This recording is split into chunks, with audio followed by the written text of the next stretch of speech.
Hi, everyone. Welcome back to the Lost and Found podcast. This is your host, Amanda, and I am so excited to welcome Pia Leichter, right? Close enough. I'm so sorry. Every time I listen to another episode somewhere, they always said it in a different name. So how do I say your name so I don't look like an idiot? It's Lichter. Lichter. Okay. But I mean, now that I'm in Copenhagen, I'm not that far from Germany, and it's a German or Austrian last name. So the Germans go, "Oh, it's not Lichter, it's Leichter." Leichter. And I'm like, "Oh, okay." So I'm actually not precious about. We Americanized it. I'm not precious about my name. Pia L is on. I'm sorry.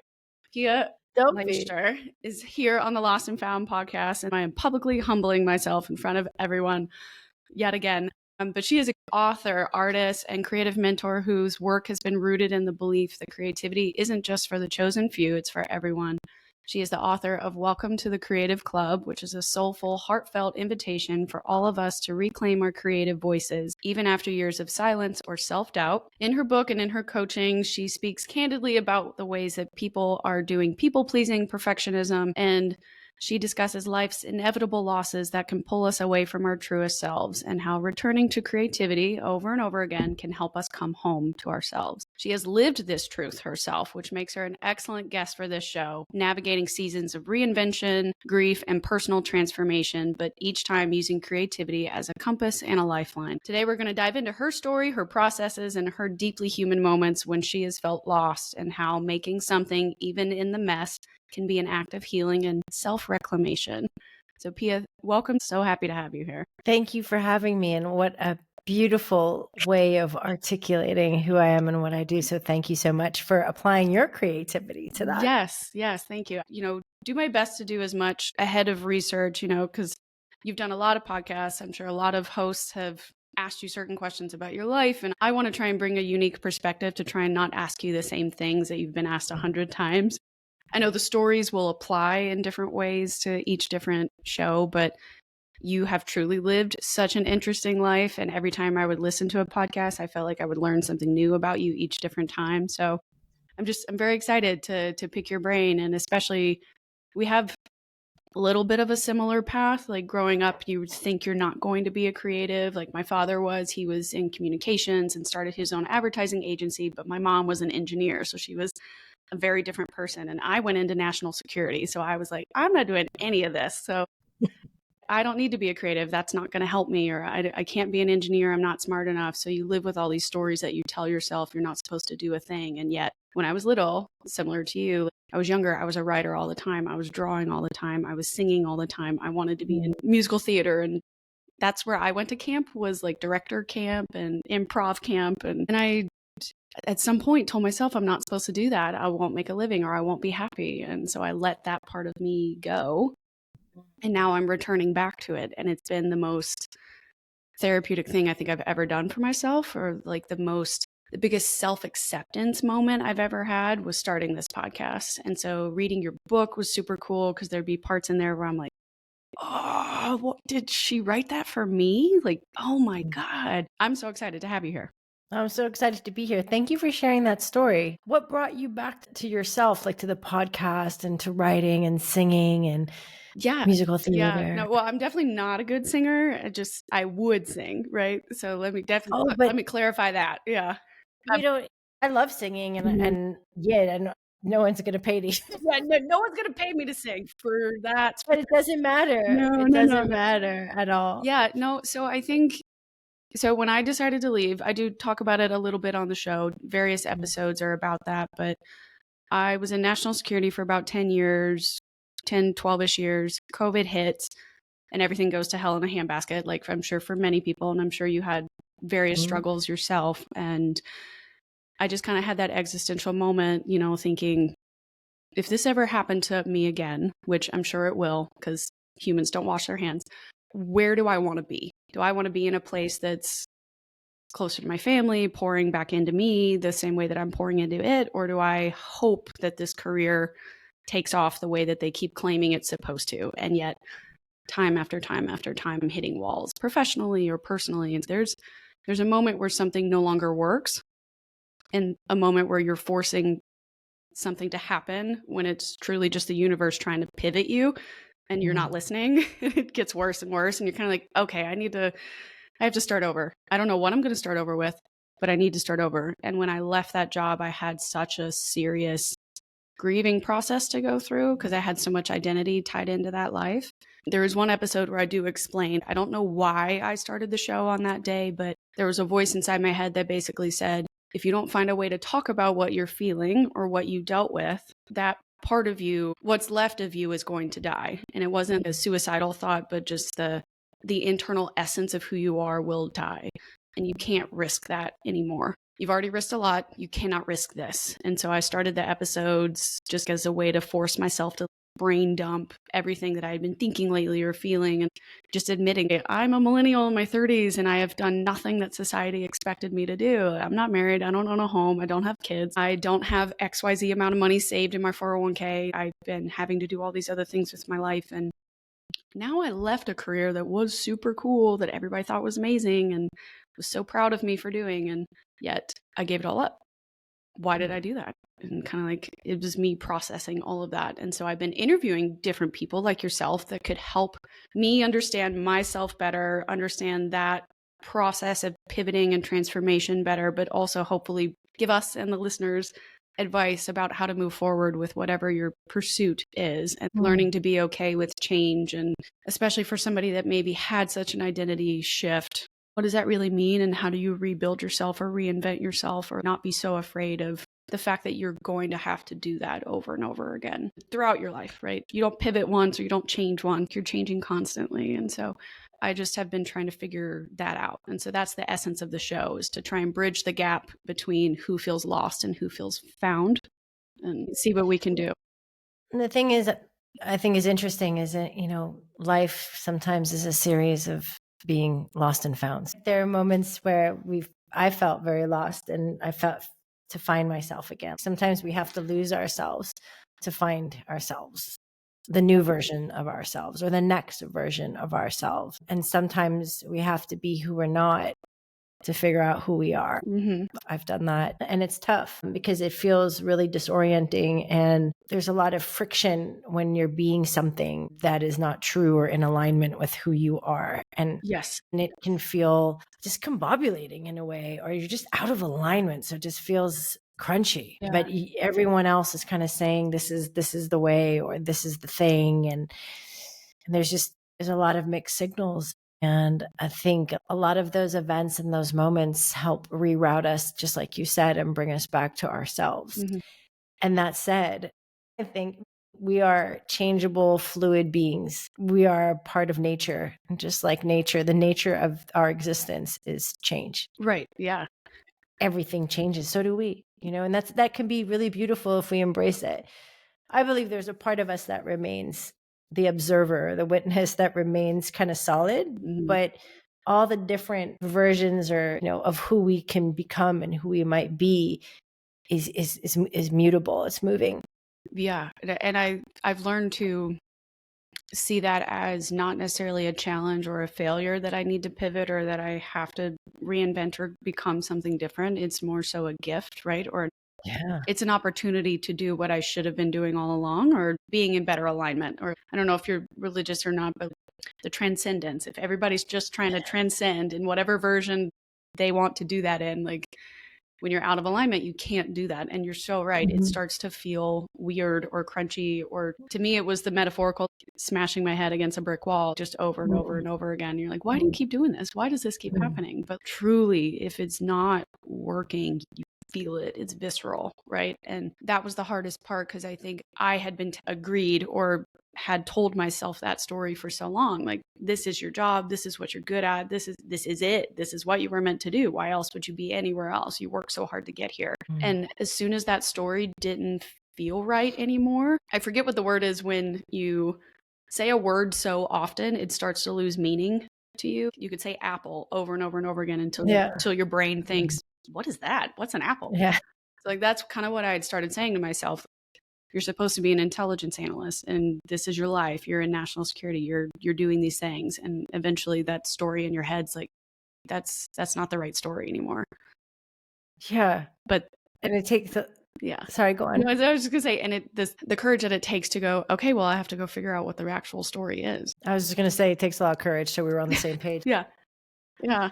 Well, I would love to know, and I know these things because I've been listening to your story over time, but for anybody that has not had the opportunity yet to read your book or hear from you, could you tell us a little bit about your life too? Because you also have had to be very courageous from a young age. You've traveled all over the world. You've moved a lot. Your parents weren't always together, so you've had to split your time and have, maybe even split identities, having to be in different places all the time and grow up in different things. And then for your jobs alone, you also traveled all over the world. So you've been what you like to say, the recovering nomad, correct? Yeah. Recovering nomadic. Yeah. So I'd love to hear maybe more about moments in your life where you felt like you had to be courageous with all the changes going on. Well, it's really interesting because I think some people can look and go, oh, you've moved so much and that takes a lot of courage. And yes, it does. But in some way, it was also my default.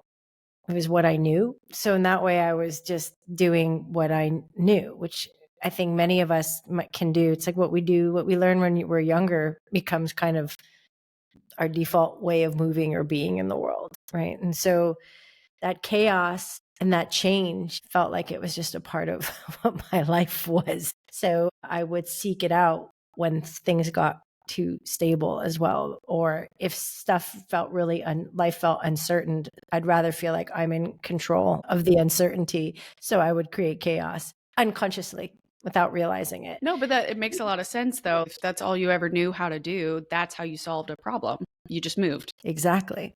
Just moved or just changed or let's do over or let's start again. So I think in terms of identity, just to comment on this before I go deeper, Sure. I think there's tremendous freedom in losing and finding yourself again, in redefining yourself and having this capability. Imagine if we were static. We had to be one way forever. Oh my goodness.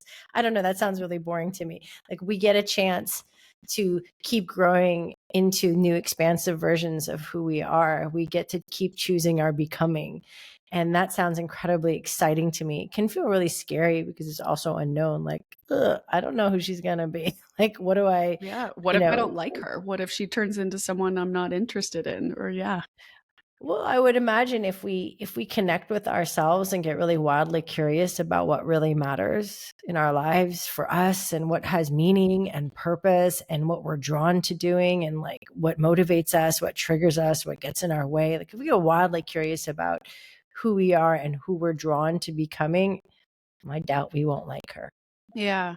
Well, and I think you've mentioned in the past before how important it is to stay curious versus judgmental by Absolutely. being open and at least receptive to what's kind of happening. It'll help you understand the world better versus if you're judgmental, you block everything off anyway. So how are you going to be creative or how are you going to access learning something new? 100%. It was interesting because I picked up on that you used the word should before when you were talking about your experience in national like security. You said I should have not like I should have done something else. I don't remember exactly what you said, but the word, yeah. right? Or it shouldn't have taken me that long or the story, something. There was like a should. Yes, the shoulds in your life trip you up quickly, Right? especially if that's Because all that you. to me is usually a judgment, like I should have. And maybe that was also part of your story. Maybe that experience going through national security, becoming that analyst and going through that is exactly what you needed to become the host of Lost and Found today. Yeah, maybe so, right? Yeah. You know what I mean? And it takes the time it takes. And sometimes, yeah, we have desires like, trust me, that I also look back and go, when I got divorced, it was really kind of life shattering in many ways. And I went into an unhealthy rebound. And I'm like, it really shouldn't have taken me that long to get out of that. But how do you know when to leave when you're learning how to stay? So things felt very complicated to me in that. And so I just have to not judge and have that curiosity and also compassion. Oh, okay. That's what it took to bring me here because I'm here. I'm not there anymore. Right. Isn't that great? You're totally right. And I think a lot of the shoulds for me were I was internally, I guess, again, judging myself when you're not supposed to, but I should have done all these other things by this point, right? I should be moving forward in my career at that age, or I should have been married or with kids or with a house or all these kinds of things. And you had been fed all these stories all the time. Yeah. And at least I'm like a middle millennial. I'm not quite an elder millennial, not quite the younger millennial, but like I'm right in the middle. So this is the part where I want to use the show to try and speak to other people in my age range, because I know that this is kind of a phenomenon that's coming up a bit more often, and especially with the younger generations, that like they're realizing they don't want to live the life that everybody else has told them they're supposed to live. They want to be able to have that kind of freedom to either, if they want to do a 9 to 5 and do that for forever, cool. But if they want to pivot and do e-commerce or move around the world or telework everywhere, like they want to do that instead. They want the ability to live a life on their terms. And so when I was trying to deal with the decision to do I stay or do I go, that was one of those things where it's kind of like, what do you actually want out of your life? Like this career is amazing. It is. You will have an insane amount of opportunities that many people in the entire world are never going to get to have. But at the end of the day, thinking about looking back on your life, is this it? Is this all of it? Is this really what you want to finish with? Come out in your, retire in your 40s or 50s, because at that point you would have had the 25-ish year career and you'd be eligible for it, and to have a second career being a consultant. Is that it? Is that what you want? You can if you want, but is that what you want? And I had to ask myself that over and over and over again, and dig deeper into the why or the yes and answers to that. And eventually the answer was no. I've already missed my parents, my brother growing up, him getting married. They're about to have a kid. My cousins all got married, had kids, all these things. And like, there was so much stuff in life that I was missing out on, even though I had a really cool job. I know that. And I'm grateful for that and those experiences. But like at the end of the day, what did I want to look back on? And I was like, it can't be just this. There's got to be more than this. I want to just really honor and celebrate you, because it takes a lot of courage to just press pause and then say, okay, let me think about this here. This is my life. Yeah, it's my one chance. It's my one chance. It doesn't matter what anyone else thinks of this job or my career or myself. I need to ask myself, what does a life well lived look like to me? Mm-hmm. And is this it? And I just think that's such a powerful, important question, because this is it. And sometimes it's, for me at least, it's okay to run an experiment. You might have the answer of no, this is not it, but I'm not sure what exactly is it. Yeah. I think it might be this flavor of something. And then we can try that out and go get more like data. That's why I like the word experiment, because we're supposed to fail in a way, because that's how we get data. Like, oh, that didn't work, but that worked. I really like that, but I didn't really like this part. Okay, great. Let's try something else. And I don't know, but a life lived running a series of experiments to discover what lights you up and feels really meaningful sounds like a good life too, right? Like at least for me, rather than sometimes it's this desire to find one stable thing that will ride us into the sunset that I think gets in our way. The desire for this like security or certainty. And I understand where it comes from. It's a fragile existence, being a human on a spinning rock across 200 billion galaxies. Yeah. When you put it in that perspective, though, I am so small. I am so small. So if I'm going to have an impact on anything, I feel like I have to have an impact on myself, because that's what radiates out. That's where the energy comes from. Again, this is not a neuroscience focused show, but like all the studies that show that everything has energy or vibration or brain waves. And that's why people say you can pick up on vibes when you meet someone or interact. Absolutely. Walk into a room and you're like, whoa, everybody in here is really angry, or everybody in here almost made out and I walked in and ruined it. Like it's how you know the moment's coming and going. And I feel like if I'm so caught up in projecting what I thought other people wanted me to be or wanted me to act like, the number one thing, I've definitely talked about this on the show, one of the most important things to me is integrity. I hold that really, that's definitely a core value for me as a person. When that kept getting brushed up against or being challenged, that's really where I finally started to like admit, okay, this isn't it, because I'm never going to let that part of myself go. So I have to find another way to maintain this in my own life. And I feel like that's what I'm projecting out right now, is just that I may not know what I'm doing. I may not know where this is going. I may not know what I can evolve this show into, but I can promise you that I will always be Amanda, and I will always, whatever project I, dip my toe in, it'll have my level of integrity, my level of, whole ass one thing kind of a deal. So that's what I'm learning about myself through this whole process. Oh, that's beautiful and powerful and important to understand what you value most and where you want to create from and radiate from, and Mhm. what you promise to yourself and others. Also, like, newsflash, no one knows what they're doing. Yeah, oh, yeah, yeah. No one knows where they're going. No one knows. We don't know. We're just here figuring it out together. And there's a beauty to that too. And that's why I think sometimes we hear stories of people that have it figured out, or it looks like they have it figured out. Yeah. Or they'll sell you what they've figured out. Yeah. That worked for them. Right. That doesn't mean it's going to work for you. Mhm. And that's why I think the most important work is to figure out what does work for you. What is your path? What do you hold dear? What Mhm. promises do you make to yourself and others? You, for integrity, for example. Right. What lights you up? Just there. Mhm. I think, especially, I loved what you were saying about inspiring millennials to think about what kind of life they want to design for themselves that doesn't look like anything that's out there, maybe, Mhm. because that's also growth and evolution and change. I mean, the 9 to 5 is a relic from post-industrial revolution. Why are we still chained to a desk for all that time? That's also not where creativity thrives. There are many different ways of doing this thing called life. Someone just invented that, right? We're just making stuff up. So why not create a story, create a life, create a design Mhm. that really speaks to you and that feels like it's uniquely yours and incredibly fulfilling? Why wouldn't we do that? Sure. Yeah. If they created the 9 to 5 to help build workers, funnel us from schooling into just being workers, why not funnel us into tapping into what's your innate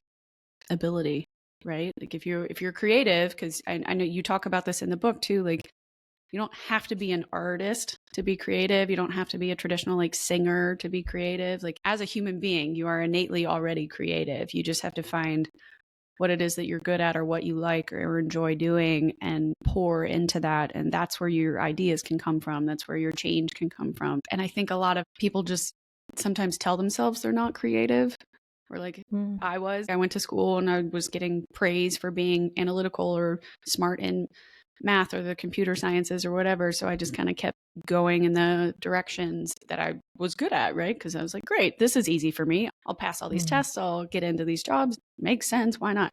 But maybe deep down, if I had ever allowed that creative side of myself to flourish more and not let it die out so much, it'd be interesting to see where could I be now or at what level. I don't know. Or maybe you fed some of that creativity through the way that you solve problems, Sure. because that's also creativity. So it was just a different facet of it, because creativity could be artistic expression, but it could be also the way you approached really complicated math equations. And you're like, get creative about this, right? Like, it could be so many different ways. And maybe that was just another Mm-hmm. way your creativity unfolded. Yeah. And that's what felt good at the time. Yeah. How do you identify creatively now? That was like one of the questions I had for you. Mm. Describe your creative identity today and how has that evolved for you over time? So when I was growing up, I grew up on the Lower East Side, Manhattan, in a loft on the Bowery, and my dad's a painter. He's an abstract artist, and I grew up in a world of color and form, and it was beautiful because creativity was just something we did. My dad would paint, I'd be writing, I'd have the record, classical music on the radio, and it was just a whole world of creativity. But I wouldn't have called it that at the time. It was just like, this is what we're doing. And his friends would come over and play music, and it was a beautiful time of people coming together and making things and sharing things, whether it was music or sharing art or work.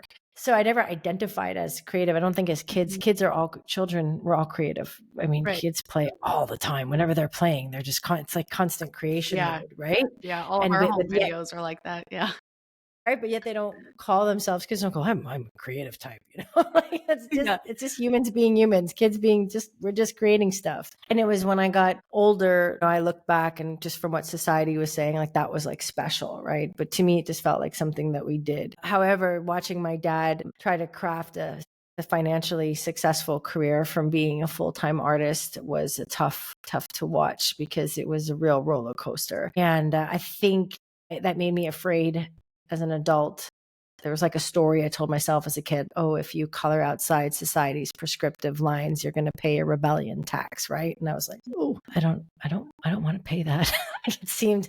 And then what I didn't realize as a kid witnessing my dad was that, he's a gifted artist, but he's not a stellar businessman per se.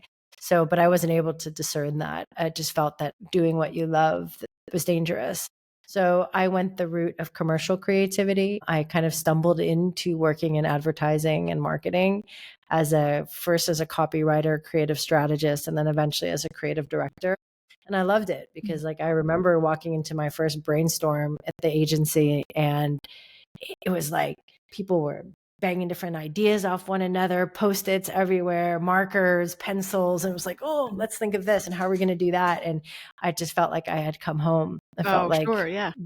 Yay, I can't believe I get paid for this. This is fantastic. So I did that for quite a number of years. So I guess in some way, commercial creative, but it was in my title. So I guess there was an identity in that. And I did the thing. I won awards, judged award shows, did the circuit. And then at some point, after well over a decade of doing it, I had this itching, like kind of knocking at night on my head. Like, hello. And a voice was saying, what might happen if you channeled your creativity into building your own damn dream or business or brand, right? But I didn't really listen to it because I was afraid.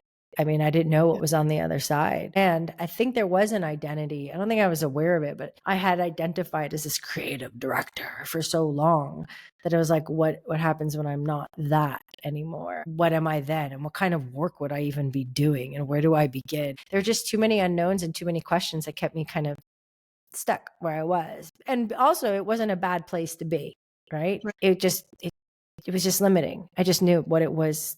I knew where the ceiling was, where it was the walls and the floor. I knew what it was, but I didn't know what was on the other side. And it took my mom passing away suddenly in 2021 during COVID to give me a kick in the peach and a shot of courage and a reminder that this life is finite. Got one shot at this. Yeah. This is a limited series, and we all have a hidden expiration date. We don't know. Right. And so besides being absolutely heartbreaking, it also gave me a lot of courage to take that huge leap and go, all right, let's do it. If not now, when? What am I so afraid of losing when one day I'm going to lose everything? This is, come on now. Yeah. If you're not with you, yeah. Like, get it together, So but it's a month after a month after she passed, I quit and I jumped and I started Kollektiv Studio. And it was all the things. I'm so glad in retrospect that I did it, but it's definitely challenging to enter that world. Like, who am I? What am I working with? And I work with creativity, but in a different way when I first started. And I also was a certified coach. So it was like, how do these pieces fit together?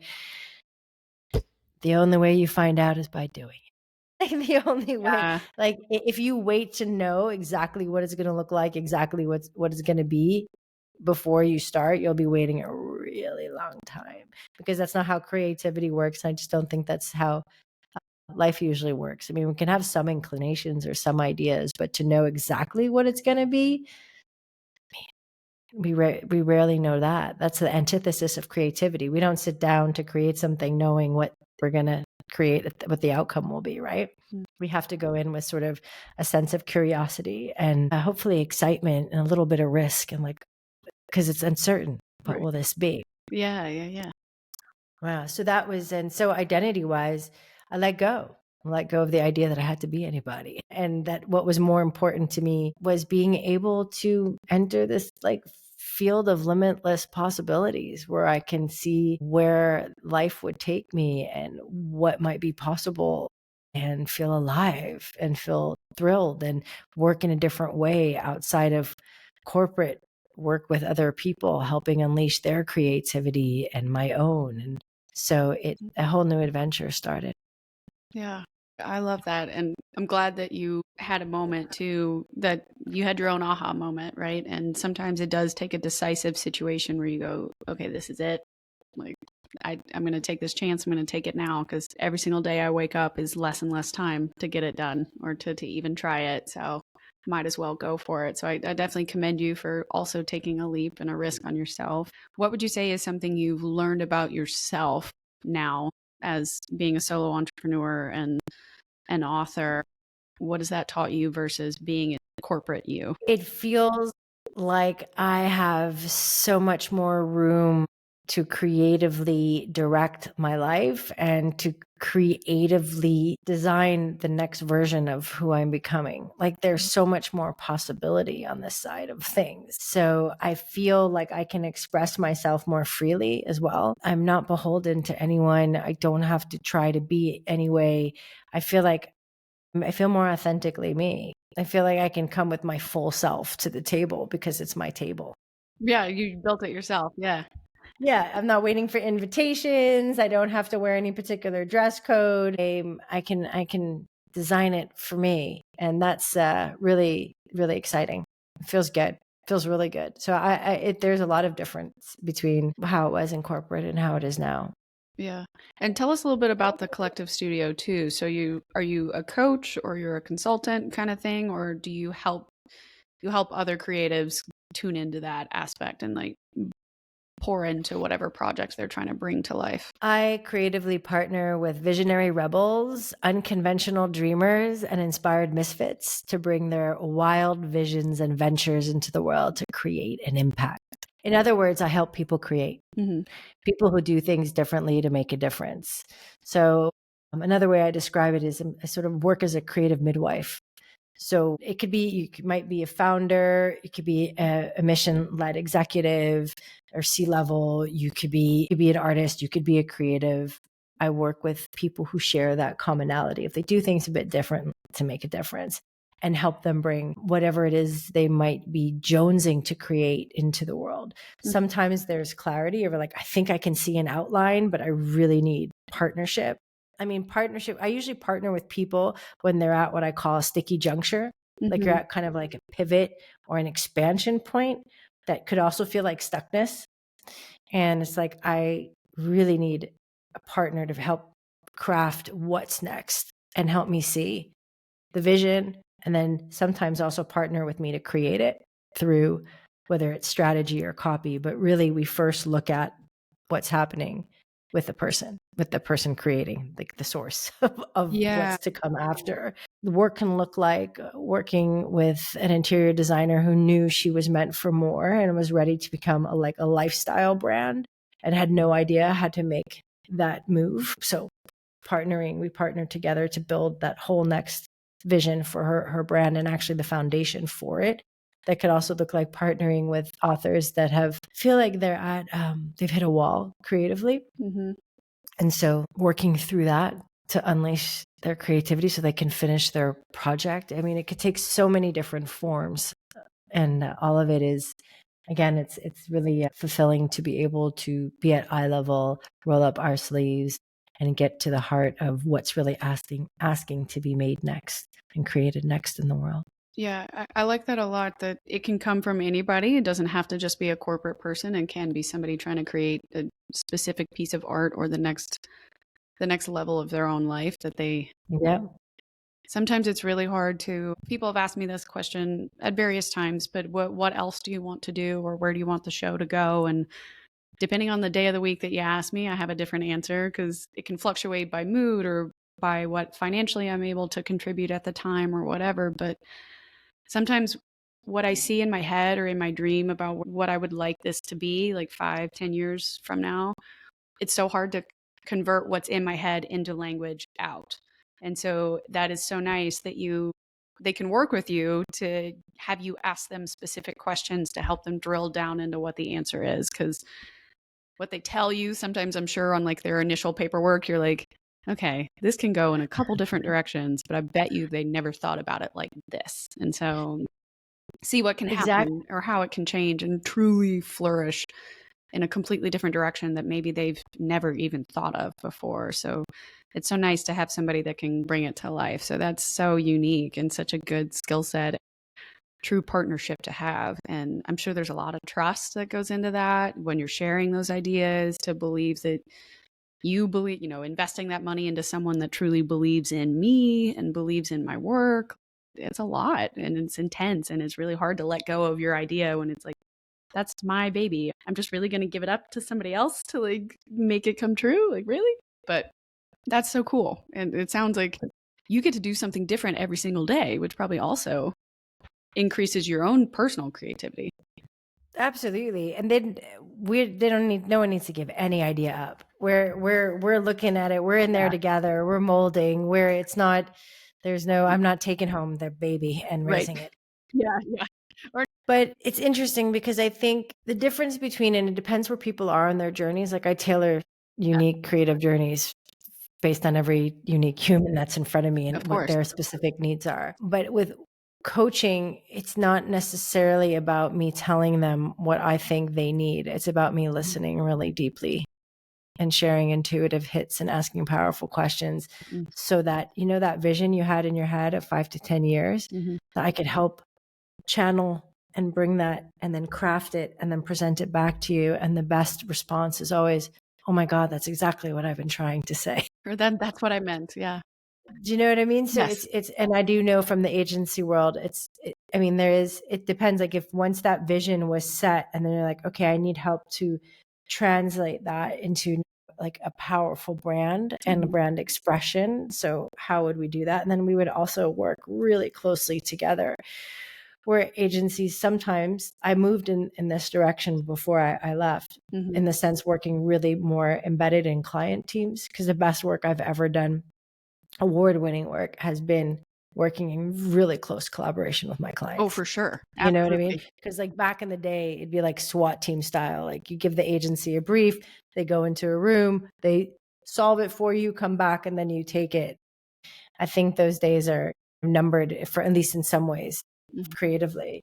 So I think that also builds the trust. Is like, it's not just our point of view that we're trying, no matter how learned and experienced we are, and maybe that is the right way, but it's also really taking into account the other person and or the brand, if you will, and like how they work and what they desire, and having that close collaboration. And I think that's why I use the word partnership and not consultant. Words matter to me, as you might imagine. No, it's a subtle difference, but the impact is significant. And we say partnership when we're doing write-ups or we're applying for new contracts or things like that, because it truly, that is the only way we can get your best work out there, is through direct partnership and building that relationship and trust. And then we've had several clients that come to us the first time and then they're satisfied, or they'll go somewhere else next. And then they're like, actually, can you come back and fix this or change this or do whatever? And we're like, yeah, of course. We never shut the door on that kind of thing. Like it's a give and take. And you're right. The embedded opportunities are really good if you can get that set up, and you can create significant work from that standpoint. So I agree. I know you also wrote the book, Welcome to the Creative Club, and that came after you started the Kollektiv Studio, right? Yeah, it came about, I want to say it was a year and a half after I had launched, maybe a little bit more. Who's counting?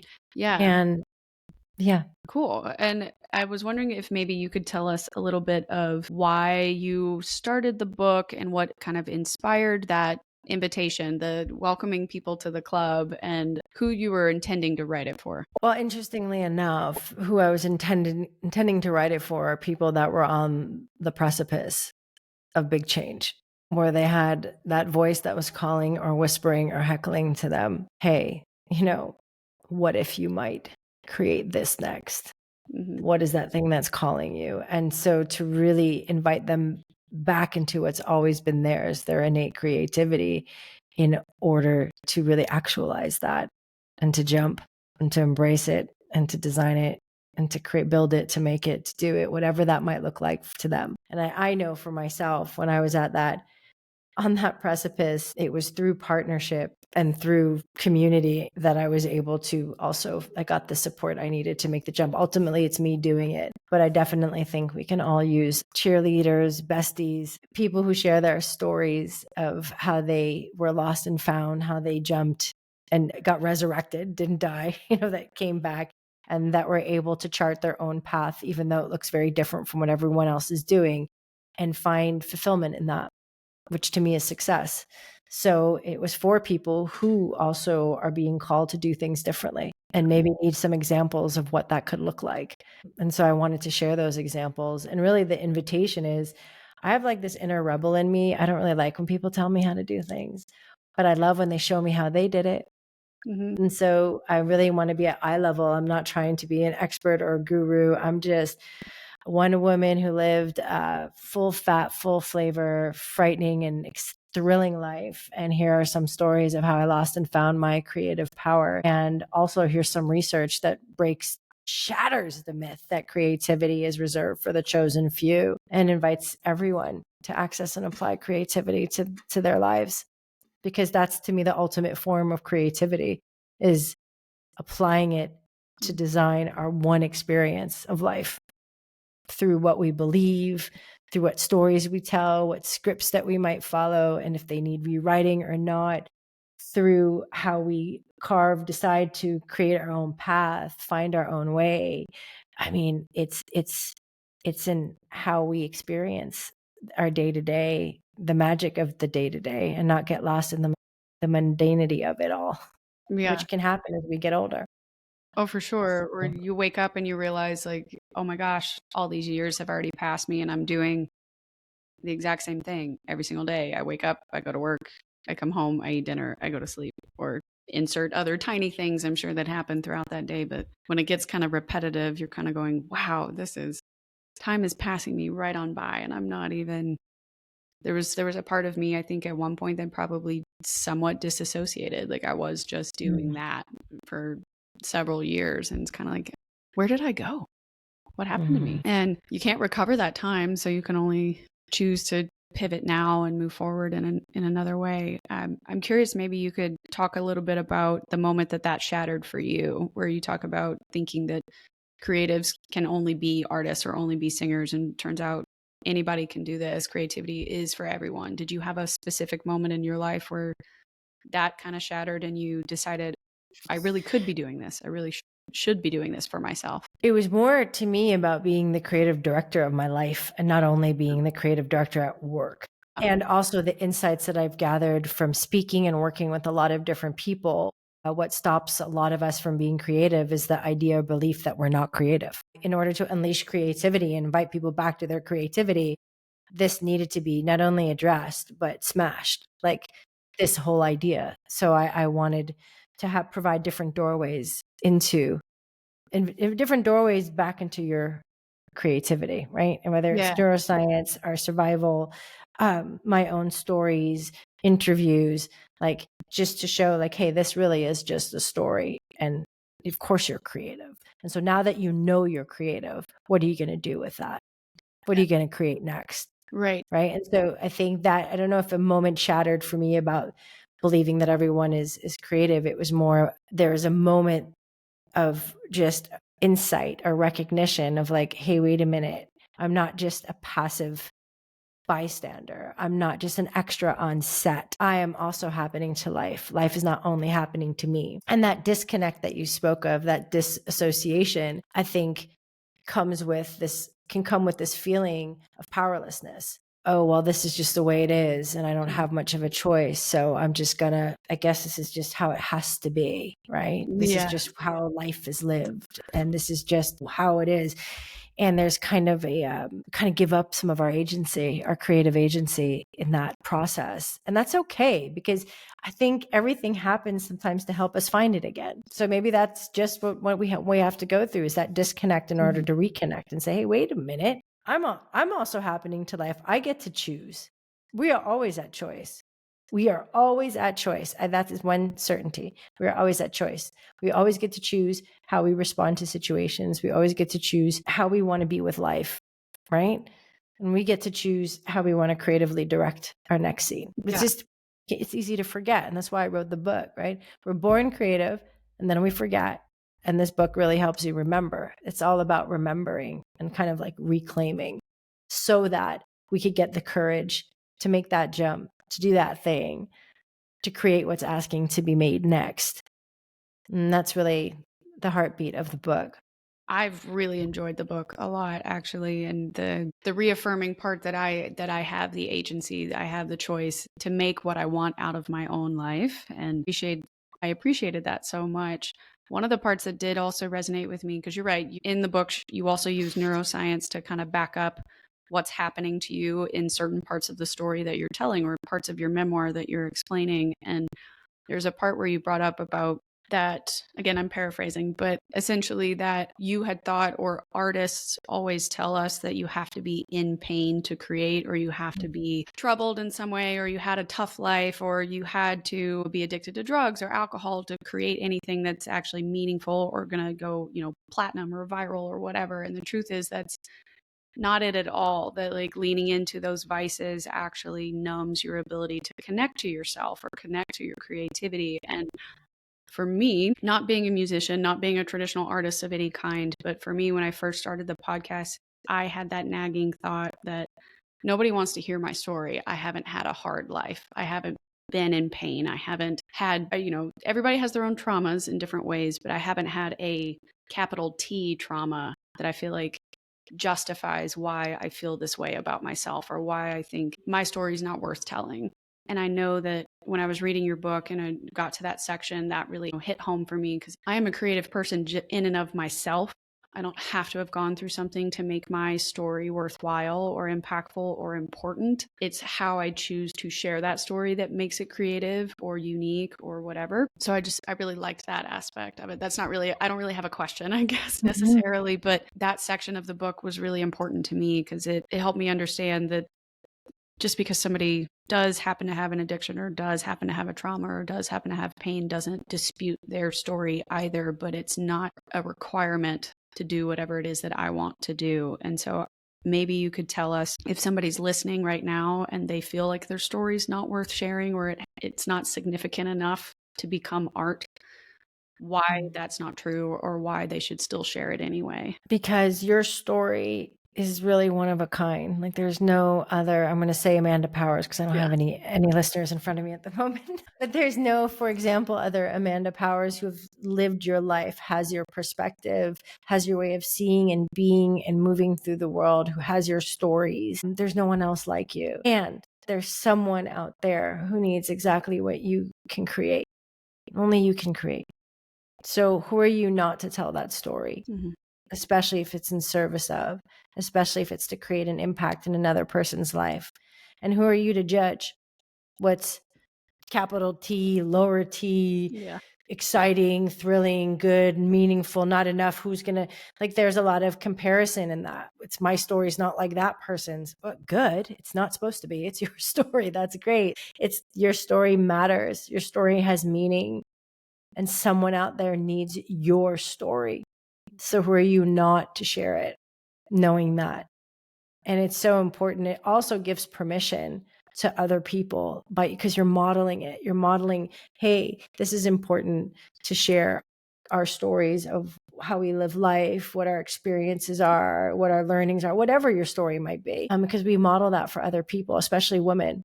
I think sometimes with our gender, a lot of women have challenges, or anyone who identifies as a woman, we have challenges in being seen and being heard and feeling like our voice matters because we've been told it doesn't collectively. So I think it's also important on a wider scale to share the story, to not be silenced. I mean, if any man is listening, please also share your story. It's not like that, but I just think everybody, but it's just to say, I think remember you're modeling that for other people out there who also need that courage. And you might be giving them that shot that they need. You matter. Your story matters. It really does. Yeah, absolutely. And that's a wonderful message. And I'm so glad we had someone like you on today that could talk about that. What happened to you when you learned to reclaim your voice? I'm sure there's been various times where, like you said, you've lost and found your creativity over and over again. But what happened to you as you learned to reclaim your own voice? How did you change? Or Well, I think one of the biggest reclamations of my voice was by writing that book, because I'm including memoir, because I'm a recovering nomad. I'm a pretty good shapeshifter. I know how to, move into a shape that is required based on the environment I'm in, the room I'm in, the people that are around, in order to feel good, to be accepted, to make it feel safe, and to, adjust to whatever I might think is needed. And usually I do a pretty good job because I've moved through a lot of different contexts and cultures. Problem with doing that over and over again is that I lose touch with my original form, and I become really good at curating myself, censoring. I'm just going to take this bit and this bit, put a bow on it, and then here you go, here she is. And that's also not honoring or integrating all my voice. That's in some way saying that the other parts of me, the parts that might be bruised or bloodied, or might not always have shown up in a way that I wanted to, or that there's still some shame around, that I quieted them and I kind of compartmentalized those parts of myself. And in writing the book and having to share, or wanting to share, stories of how I lost and found my creative power to inspire, or at least hopefully impact others in a positive way, I had to integrate those parts of myself, because losing your creative power is usually not really pretty. no, it's painful. It's It's so painful, and painful. it's not always the version of myself that I would want to present to the world. Me partying like crazy when I'm in my 20s, or me dropping a infidelity bomb on my marriage because I wasn't conscious enough to know how the hell to get out otherwise. So honoring those parts of myself, and also saying, hey, you did your best to bring me here, and you're important, and you're a part of who I am, all of you, Mhm. all of those. And I can look at myself compassionately, and I can stand for those parts of myself too, by saying, hey, she did her best at the time with the consciousness level she was at. She did her best, and she brought me here. And I'm going to thank her for that. And I'm going to show up for her. And if someone judges me, that's all right. That's their choice. Like, I'm not going to let fear of judgment, I'm not going to shame myself. And that was a big reclamation for me, for someone who was a shapeshifter. That's why I gave the shapeshifter background, to go, I'm not going to, change my shape. I'm going to honor all the different forms that form my core, even the ones that maybe have really messy hair and mascara all down their face. Really not looking Well, so you look good. great today. Oh, that's nice. Thank you. But do you know what I mean? Like, Yeah. and that was, without me realizing it, that was a really important act, a really important way of integrating, honoring, welcoming home, and not shaming, and loving, and seeing my former selves, my past selves, through the eyes of the women I am today, and being able to rewrite those stories from a new perspective was incredibly healing and transformative. Though I didn't write the book for that reason, but it was just like, whoa, that's a reclamation. Like, writing about a past event that you might not have always been proud of, Mhm. from the point of view of the woman you are today, or man, or whoever, whatever, is incredibly powerful, because you're going to tell that story differently than you might have told it when you were younger, because you have evolved, you've changed, and you're able to see maybe things a bit more clearly and have more compassion for yourself. And the act of rewriting it is a way of also claiming it, and claiming parts of yourself. Yeah, or claiming it and releasing it, right? Like, not holding that boulder of shame anymore towards it, or forgiving the darker side of yourself. If that was a moment that you weren't proud of, you're like, by writing this chapter of the book, I can at least admit that she exists, it happened, and it shaped me into who I am today. But I don't have to go back there if I'm learning the lesson from that moment, kind of a thing. But I can at least share the perspective that this was a part of me, and it got me to where I am now. True, but also, if I look at her, the version of me that was not able to, for whatever reason, confront infertility, have a conversation with my husband, and choose to, to cheat instead, to try to get out, I can also look at myself and say, there was an intuitive part of me that knew I was in the wrong place.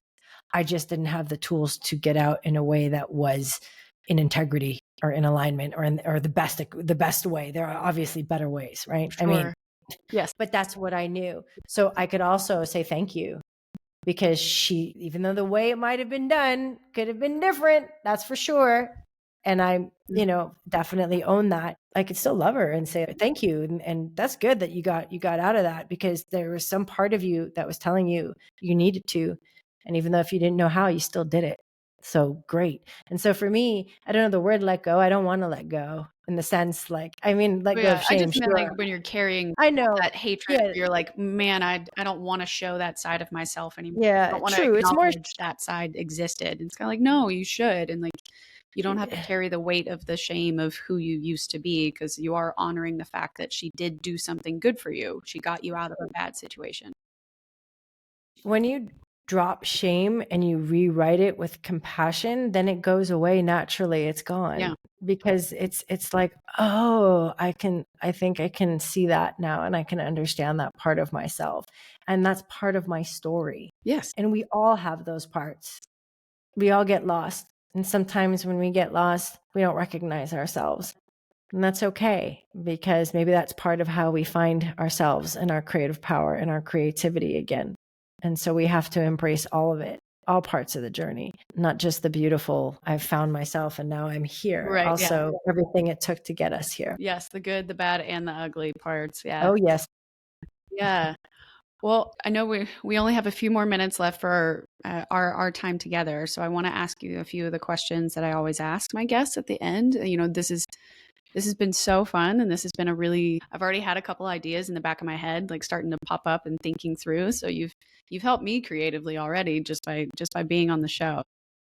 Oh, glad to hear that. This has given me more energy towards this process. So some of the questions I usually ask my guests: what do you want out of life, and have you found what you're looking for? Oh, I think the meaning of life is to live it. It sounds really simple, but it's like to really live it, to feel fully alive, like spine tingling, heart beating. Whoo, I'm alive, like to fully live it. Yeah. I mean, that's the best way. Like that's how the best way to receive this gift we've been given is like, I'm gonna live it. And then we need to figure out what living it really living it looks like. What does living it look like for me? And for me, I feel living it is what I'm doing. So it's really being connected to what feels like purpose to me, which is unleashing creativity to build a better world for others and for myself. And that was a big unlock with the book. Like, hey, wait a minute, speaking of integrity, I don't only unleash creativity in businesses and in people, Mm-hmm. I have to unleash it in myself. Right. Woo, that was what the book brought me, that kind of epiphany. Like, I don't know why. I must have had some limiting belief hanging around that, it was for other people, but not that it was too risky. Once again, the old story from my dad, to take a chance and unleash my own creativity to make art, to just make, not necessarily tied to commercial ventures. And that feels incredibly fulfilling. And it makes me feel really alive to be in this uncertainty. I've been building my capacity to be in, I was going to make a muscle move. I've been building my capacity to be in uncertainty for since I launched Kollektiv Studio, especially. And it keeps getting better, because uncertainty is the realm of knee-knocking angst and infinite possibility. But we have to learn how to be in it. And that makes me feel alive. Makes me feel alive. And so that's my answer. Yeah. Living life fully, and then figuring out what that means, which is what I'm doing, and my heart's beating faster in the best of ways. So that's good. Oh, I love that for you, and I hope everybody listening can learn to lean into that as well, or at least be willing to try and just see what happens and go for it. Well, here's what I would ask people. It's like, when was the last time you felt fully alive? Like you usually feel it in your body, right? It's like your spine is tingling. Feel like, woo, you might be tingling, whatever cues you have physically, somatically, emotionally. When was the last time you felt fully alive? And what were you doing? Where were you? Mm-hmm. Who were you doing it with? What did it feel like? And there's some data and insight in there, because the next big question is what makes you feel fully alive that you want to do next, right? But sometimes it's a really big one. So it can be really helpful to look back and think, okay, when were the times in my life when I was doing something that made me feel spine tingling alive? What was I doing? Yeah. It's a deep question too.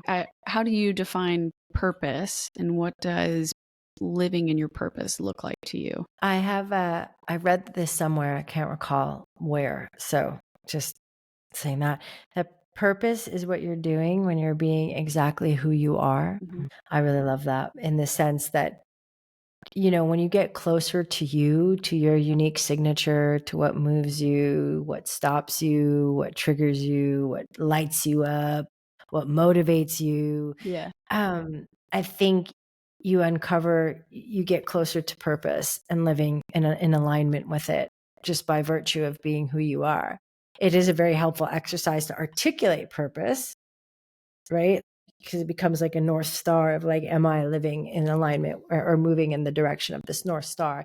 And by nature and by definition, it will be big, because we are fluid, changeable beings. So it needs to be able to encompass all the different versions and permutations that might take, whether of ourselves or our lives or our careers or whatever. So that's also a helpful exercise to articulate. But I think even if we don't articulate it, if we are connected to who we are, curious about who we are, and living from that place, we will be in alignment with our purpose. I love that. That's a really good one too. I always like asking, because each person has a different definition, or they have a different perspective on that. So that's mostly me being nosy. Like, what do you think this is? Well, Yeah. I would call it curiosity, Yeah. but hey. Yes, curiosity. Yeah. Right. If you could give yourself advice 10 years ago, what would it be? Thank you. I love you. Keep going. It's going to get better. Yeah. No, that's good too. We always need that self reassurance, right? And the moments I look back on my life and I want to just hug younger Amanda to be like, Exactly. this is not that serious. Like, there's Yeah. so many times I'd love to go back and just be like, I promise you, it's not as serious as you think it is, or it feels heavy, but you're going to come out of this so much better, or you're going to make a different decision that's going to impact your life in such a cool way that it'll be fine. It'll really be fine. But there was a lot of angst looking back in my life sometimes. So I think that's a great message to give yourself. And then finally, for someone who might be feeling lost right now, if they're listening to this show and they are unsure of who they are or what's going to come next or what they should do, what would you say to them? That's a very big question. So for someone who's feeling lost right now, might not like this answer, but it's the first thing that feels true to me. So I'm going to say it. It's accepting that you feel lost and being in it, not trying to get out of it, not trying to find an answer, not trying to grip onto something else, just being in it, being in this feeling of being lost and connecting to yourself and showing yourself that you can be in it. Like, whether that looks like deep breaths, grounding, or just allowing it, because it will pass. Everything everything passes.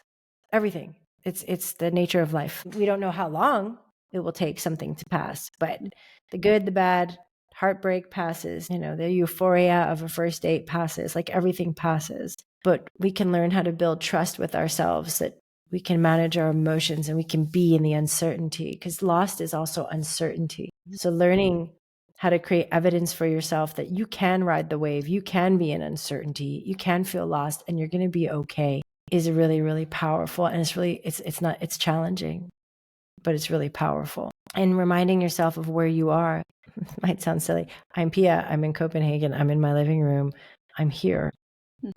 And the search for certainty is like usually connected with future, fictional futures and what might happen and what if, and it can create a lot of anxiety, like what if this, what if that. And so just being where we are, remembering like, I'm here.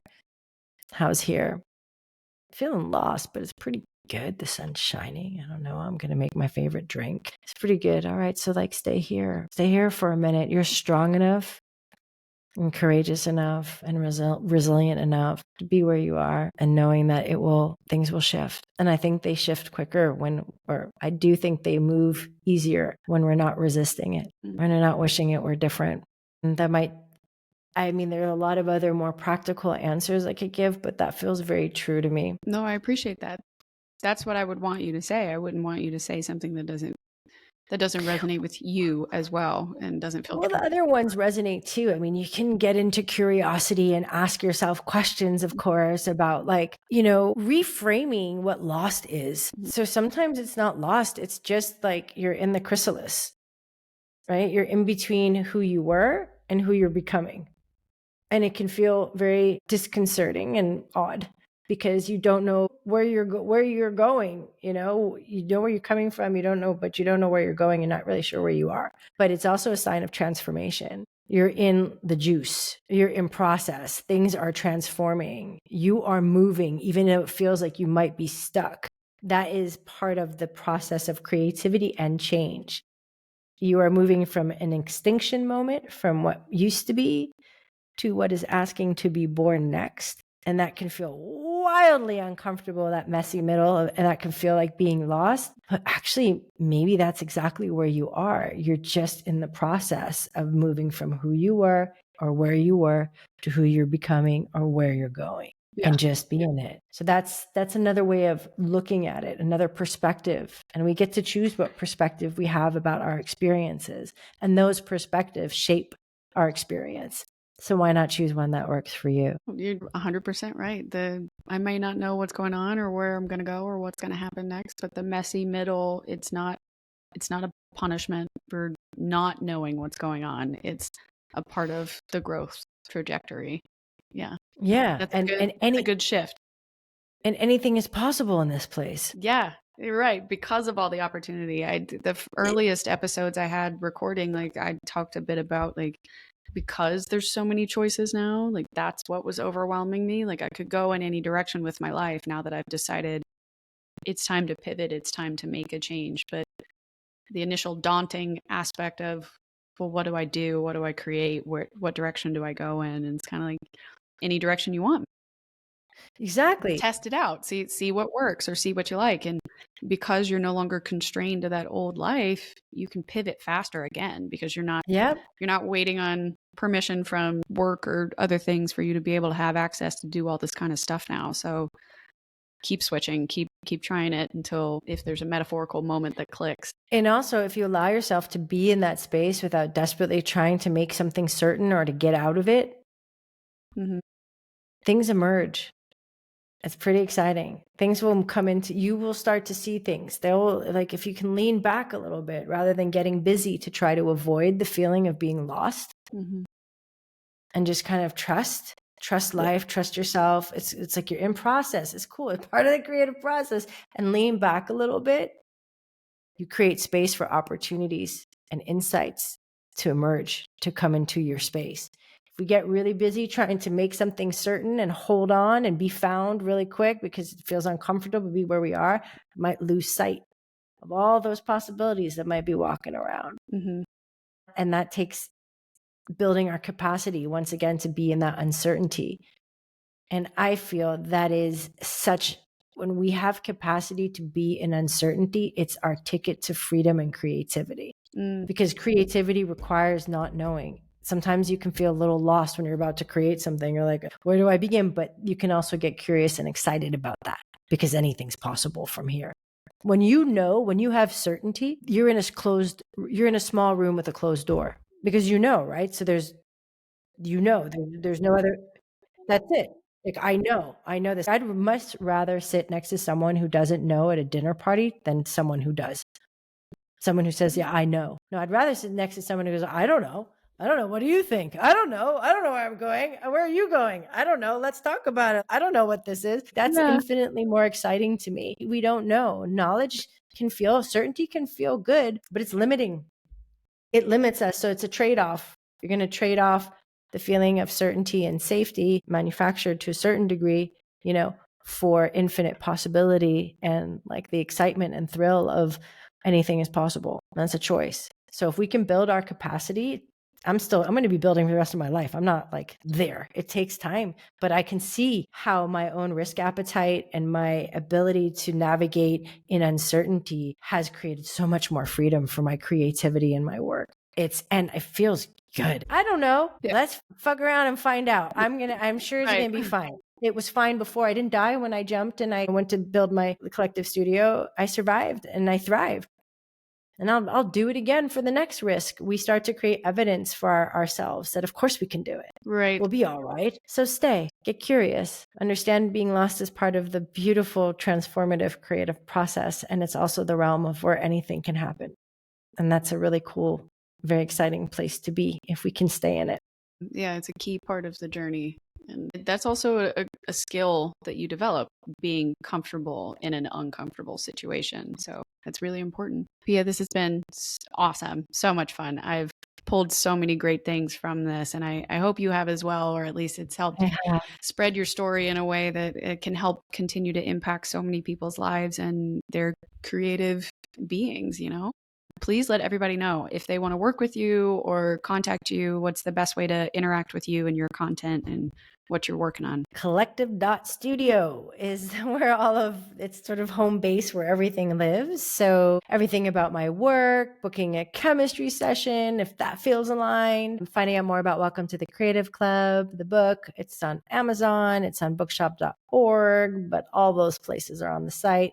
I also recently narrated the audiobook and that went live a couple of weeks ago. Yay. Yeah. So that's on Audible and Apple Books. And newsletter is also on the site. So many different ways to continue the conversation called The Shift.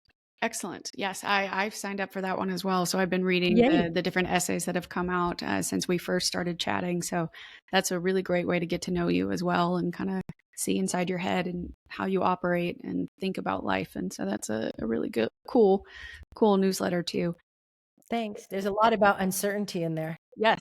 Yes. Well, I signed up for a lot of my guests' newsletters too, or people I would like to have on the show eventually to kind of follow their path. But I get insights from their content. So then I can repurpose that or share it in like a solo episode and just be like, I learned this today, or this person posed this question to me and here's my answer. What is your answer? And kind of try and engage more with the listeners that way too. So it's a really great tool for connecting with people. Yeah. Thank you so much for having me, for your energy, for your openness, for your sharing your story and for inspiring and helping people as they go through the creative process of becoming lost and found again and again. Yeah, no, it's like what you said. It's a process you're going to do multiple times throughout your life. And I started it out being like, I need an answer. And the truth is, I've realized now I'm never going to get an answer, but I don't want to stop asking the question with people because exactly like what you said, sharing your story can impact someone somewhere. It may not impact the person you think it's supposed to, but it will impact somebody somehow. And at the bare minimum, if I'm going to contribute to the world, that's important. Even if it's only one person that listens. So I'm honored to have you here. And everybody, I will make sure all of Pia's information is in the show notes or the description box of these episodes. We'll be on YouTube, Spotify, Apple, everywhere you get your podcasts. And you can reach out to me at hello@podcastforthelost.com. We're on Instagram, TikTok, YouTube, all on Podcast for the Lost. And I'll make sure you can get that in and let us know what you think of the episode. You can send us an email or the anonymous messenger is also in the description notes. But remember, we'll see you next week, and wanderers are always welcome.